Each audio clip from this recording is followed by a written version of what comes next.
además vamos a hablar de Manuel Agustín Heredia. Hablábamos de los Larios, abríamos la sección con los Larios y hoy, claro, teníamos que hablar de los Heredias. Si hablamos de los Larios... Pues sí, porque siempre se habla de las dos grandes familias de Málaga.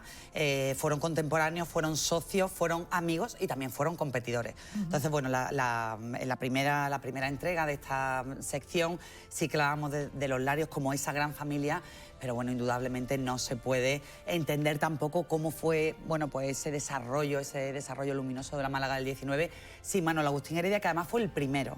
Fue el primero en llegar a Málaga. Porque era de Logroño. Sí, justo. Todo este grupo de hombres talentosos. ¿Cómo llegaron tanto? Yo sigo preguntando lo mismo. ¿Dio la casualidad de que llegaron al final en ese tipo de cosas sí funciona el boca a boca. Bueno, pues ha ido el chaval de no sé quién, de la familia. Sí.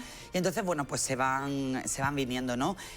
Uno de los primeros en llegar fue el patriarca de los Larios, el padre del primer marqués a principios del 19, en torno al año 1801-1802, pero Manuel Agustín Heredia sí que fue el primero, fue el mayor de todos, y él llegó a Belén, Málaga, era huérfano de madre, llega muy joven.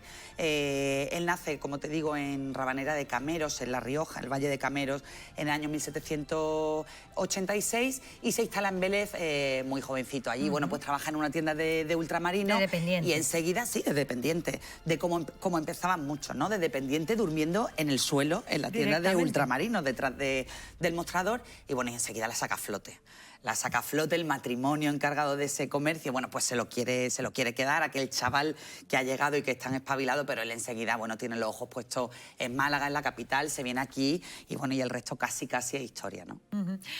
Manuel Agustín Heredia, que además ha dejado también recuerdo en la ciudad, estamos viendo la estatua, lo hablábamos también con el Marqués de Lario, en este caso está en la zona del puerto, donde de alguna manera también nos recuerda todo el pasado de nuestra historia. Claro, efectivamente, está en ese cinturón del puerto, la avenida Manuel Agustín Heredia, que está presidida por la escultura del gran empresario, se le llamó el primer capitalista español, ahora contaremos por qué, y además es que la avenida es curioso porque corre en paralelo a su muelle, al muelle de Málaga, el muelle de Manuel Agustín Heredia. Él, bueno, pues fue el empresario total, se le considera además también uno de los primeros empresarios con mentalidad moderna de la época, porque tocó absolutamente todos los palos, y en el caso del puerto, bueno, pues tuvo un papel muy destacado, porque a pesar de que no llegó a pillar ese proceso tan intenso de ampliación del puerto, sí fue el responsable de la limpieza, del dragado de los muelles para que los muelles no quedaran ciegos, ¿no? Entonces, bueno, pues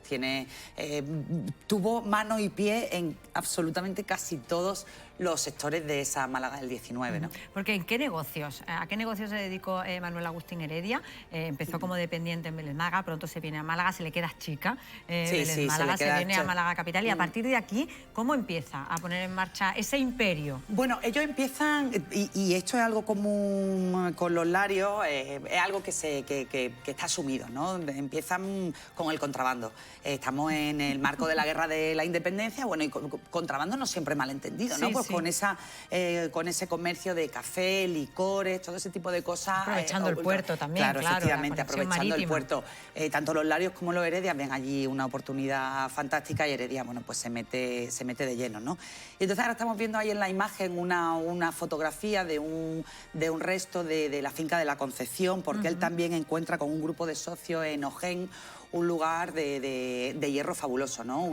Una mina de hierro que él decide empezar a explotar, porque fue un empresario absolutamente arriesgado y visionario. Eso después también tuvo un efecto no tan positivo en su fortuna, porque era muy arriesgado, pero el caso es que él se encuentra con esta fábrica de hierro y decide explotarla. Pone en marcha, ahí tenemos otro resto, la fábrica de la Concepción, donde funde ese hierro, y posteriormente, unos años después, bueno, pues abre otra ferrería en Málaga, en la capital, que sirve de complemento para afinar ese hierro que obtiene de Ojén, la Constancia. Y la Constancia se convierte en la primera gran fábrica de hierro, no solo del sur de España, sino de España, de todo el territorio nacional, ¿no? Se habla mucho de los altos hornos del País Vasco, pero cuando no había casi nada, o cuando estaban ellos en el norte enfrascados en las guerras carlistas, Manuel Agustín Heredia tenía absolutamente aquí en Málaga todo el monopolio del hierro, ¿no? Y de la fundición. ¿Qué pasó con todo aquello?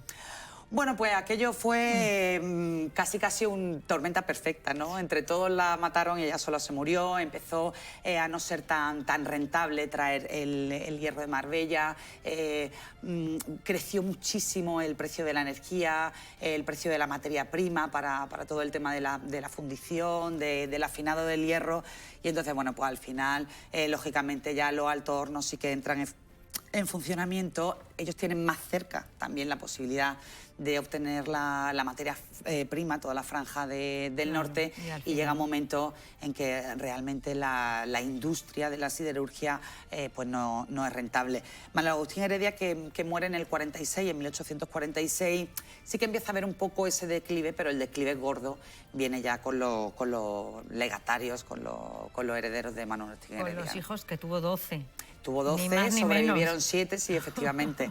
Y se Porque hizo él se casó con una inglesa, ¿no? Él se casó con la hija de un empresario inglés, con Thomas Livermore Page, que tenía 6 hijas, 6 chicas, y bueno, y las casa con los 6 hombres más importantes de la Málaga de la época. O sea, que tuvo, efectivamente. Tuvo ojo. Sí, tuvo ojo. A una, bueno, pues la casa con Manuel Agustín Heredia, Isabel.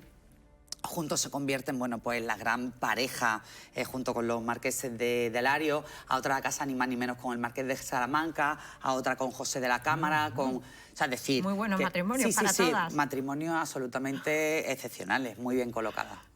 ¿Qué pasó con los herederos de Manuel Agustín Heredia? ¿Se quedaron por aquí? ¿Se quedaron los Heredia? ¿No se quedaron? ¿Se fueron? Sí, se quedaron los Heredia. Bueno, fue un poco convulso ese proceso de entregar, ¿no?, las riendas de su legado, porque el que estaba llamado, el primer hijo de Manuel Agustín Heredia, Manuel Heredia Livermore, que estaba llamado a asumir esas riendas del legado familiar, bueno, que estaba casado con Trinidad Grun, se quitó la vida muy joven, bueno, por causas que están algunas recogidas en los documentos históricos, pero el hecho es que él muere, se dice que estaba un poco también sobrepasado, ¿no?, por esa presión, y todo el legado pasa al segundo varón de la saga, Tomás Heredia, que también tiene su correspondiente calle en Málaga, pero casi ya para administrar lo poco que va quedando. Sí que es cierto que cuando Manuel Agustín Heredia muere deja una fortuna fabulosa. Está calculada aproximadamente 60 millones de reales, que era mucho, pero bueno, todas las deudas, todos los procesos... Te comentaba antes que fue una persona muy valiente, muy arriesgada, muy visionario. En eso no se parecieron nada a los Larios. Y entonces, bueno, pues el efecto de todos esos negocios que terminó de hacer Manuel Agustín Heredia antes de morir, pues tuvieron un impacto en la merma de su fortuna, ¿no?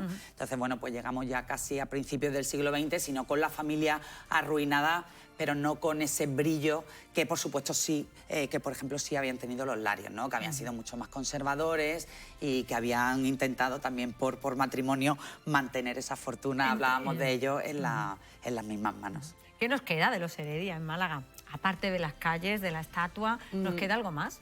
Sí, bueno, queda el panteón en el cementerio de San Miguel, el cementerio histórico de San Miguel, que merece la pena ir, el panteón de Manuel Agustín Heredia con su mujer, Isabel Livermore Salas, y bueno, pues quedan un montón de cosas, queda toda esa obra en el puerto, queda el resto de la Concepción en Marbella, queda el origen de la Alameda. El origen de la Alameda fue posible también a esa visión de Manuel Agustín Heredia que de la Alameda principal. De la Alameda principal, efectivamente. Todo eso era franja de playa y bueno, él fue uno de, como te digo, uno de esos primeros colonizadores de la Málaga del 19, ¿no? Queda mucho en Málaga y mucho de lo que tenemos en Málaga, bueno, pues no se entendería sin Manuel Agustín Heredia.